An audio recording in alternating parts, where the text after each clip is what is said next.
Terceira série, tudo bem com vocês? Sejam todos bem-vindos à nossa aula.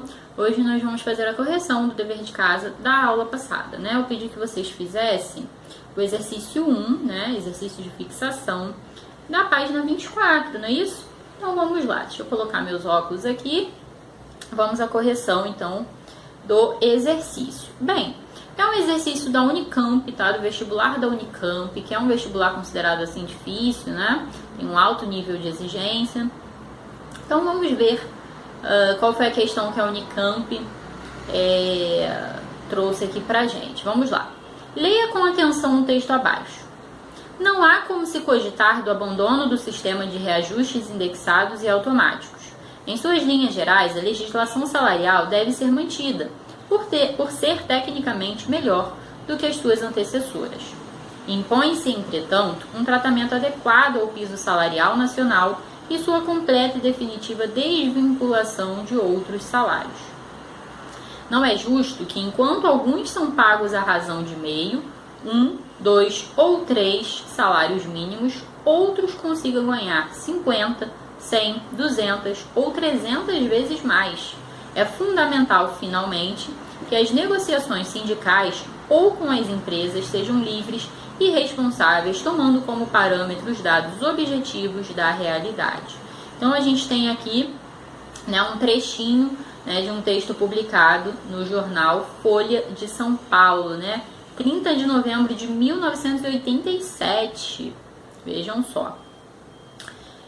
Bem, a letra A pede para vocês identificarem o argumento utilizado pelo ministro do Trabalho a favor da manutenção da legislação salarial que prevê reajustes indexados e automáticos. A gente encontra essa resposta aqui no iniciozinho do texto, tá? O texto começa assim: não há como se cogitar do abandono do sistema de reajustes indexados e automáticos, né? E aí entra aquilo que eu sempre converso com vocês. A gente tem uma tese, a gente tem uma opinião aqui sendo defendida, né? E a opinião, para ser defendida, ela precisa ser pautada em critérios, em argumentos. Então, o ministro aqui lança a opinião dele: não há como se cogitar o abandono do sistema de reajustes indexados e automáticos. Por quê? Por que não há? Qual é o argumento que ele vai usar aqui para convencer o leitor de que realmente não há como se cogitar o abandono desse sistema?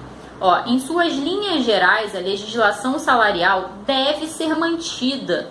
Por quê, gente? Por ser tecnicamente melhor do que as suas antecessoras. Então, perceberam? Argumentar é isso, é defender uma opinião por meio da apresentação de argumentos sólidos, né? Então, a gente tem o ministro do Trabalho, né, que é uma pessoa que, pelo menos em tese, né, compreende, entende do assunto, e aí ele diz que não há como se cogitar o abandono desse sistema, que o sistema salarial, né, a legislação, deve ser mantida.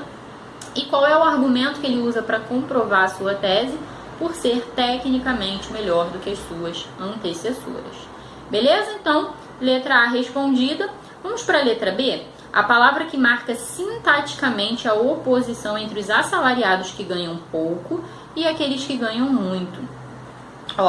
Exige-se ainda o estreitamento do amplo arco de salários. Não é justo que, enquanto alguns são pagos à razão de meio, 1, 2 ou 3 salários mínimos, outros consigam ganhar 50, 100, 200 ou 300 vezes mais. Né? Então, a questão pede para vocês identificarem aqui qual é a palavra que marca esse contraste, essa oposição, né, entre os assalariados que ganham pouco e os assalariados que ganham muito. Então, percebam que a gente tem aqui a palavra enquanto. Olha só, enquanto alguns são pagos, né, com meio salário mínimo, um salário mínimo, outros ganham 50, 100, 200 e até 300 vezes mais. Então, enquanto aqui está funcionando como essa palavra que gera, né, esse contraste, essa oposição. Percebam que a gente poderia substituir por aqui: ao passo que alguns estão ganhando meio salário mínimo, outros ganham 50 vezes mais, né?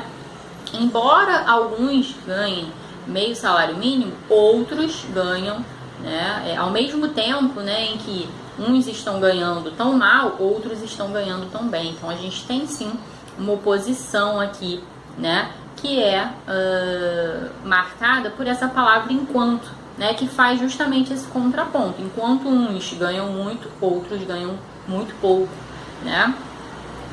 E por fim, na letra C, a gente tem aqui a seguinte questão. A palavra que poderia ser substituída por não obstante, né? Não obstante é uma conjunção que indica justamente essa ideia de contrariedade, de adversidade, de contraste, de oposição. Então, se vocês colocarem no dicionário, por exemplo, sinônimos para não obstante, vocês vão ver contudo, no entanto, entretanto, né? E a gente tem um entretanto aqui, né? Impõe-se, entretanto, um tratamento adequado ao piso salarial nacional e sua completa e definitiva desvinculação de outros salários. Ou seja, impõe-se, não obstante, um tratamento adequado ao piso salarial. Impõe-se, contudo, no entanto, né? A gente poderia encaixar aqui outras conjunções que tragam esse valor, né? Conjunções que exprimem, né, esse valor de oposição, de contraste, assim como o entretanto. Tá legal? Então, a palavra não obstante substituiria, né, aqui entretanto. Beleza? Então é isso. Acho que respondemos a questão da Unicamp. Realmente a gente percebe que é uma questãozinha que tem um nívelzinho mais elevado, mas também não é um bicho de 7 cabeças, né? Bem, vamos finalizar a nossa videoaula então por aqui, tá? Eu vou deixar no final desse vídeo a descrição da atividade devolutiva e do dever de casa da semana, e na próxima aula a gente volta aí com a correção de exercícios da provinha do Enem, tá bom? Beijinho pra vocês e até a próxima. Tchau!